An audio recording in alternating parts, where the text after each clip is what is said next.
বাংলাদেশের এক ছোট গ্রাম চন্দনপুর। সবুজ ধানক্ষেত, পাখির ডাক, নদীর ধারে মাটির ঘর।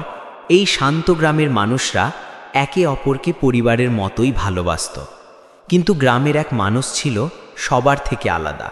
তার নাম মজিদ। মজিদ ছিল ধনী কিন্তু কৃপণ। কখনো কাউকে সাহায্য করত না। কারোর বিপদে সে হাসত, বলতো নিজের ভাগ্য নিজেই বানাও। একদিন গ্রামের এক দরিদ্র বৃদ্ধা তার কাছে এলো, বলল, বাবা মজিদ, একটু চাল দে, ছেলে আমার অসুস্থ, ঘরে খাবার নাই। মজিদ রেগে বলল, আমার কাছে ভিক্ষা চাইতে এসেছো? কাজ করো, তাহলে খেতে পাবে। বৃদ্ধা নিরাশ হয়ে চলে গেল। গ্রামের সবাই মজিদকে নিয়ে বিরক্ত হয়ে উঠল। এক রাতে ভীষণ ঝড় উঠল। বজ্রপাত, বৃষ্টি আর কালো মেঘে আকাশ ঢেকে গেল।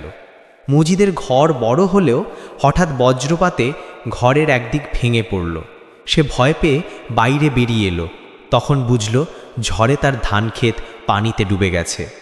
পরদিন সকালে সে দেখল যার ঘর ভাঙার কথা ছিল সেই গরিব মানুষগুলো গ্রামের সবাই মিলে একে অপরকে সাহায্য করছে।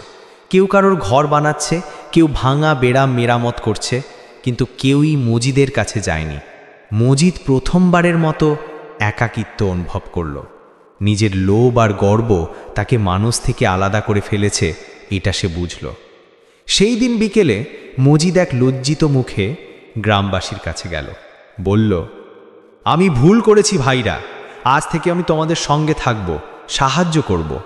গ্রামবাসীরা অবাক হলেও তাকে ক্ষমা করে দিল। এরপর থেকে মজিদ বদলে গেল। সে গ্রামের মসজিদে তেল দিত, স্কুলের ছেলেদের খাতা কলম দিত, আর যে বৃদ্ধা একদিন চাল চেয়েছিল তাকে নিজের হাতে খাবার দিল।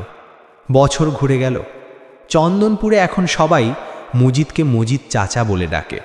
যে মানুষ একসময় ছিল কৃপণ, এখন সে গ্রামের সবচেয়ে প্রিয় মানুষ। নীতিকথা, অহংকার মানুষকে একা করে দেয়, কিন্তু দয়া মানুষকে অমর করে তোলে।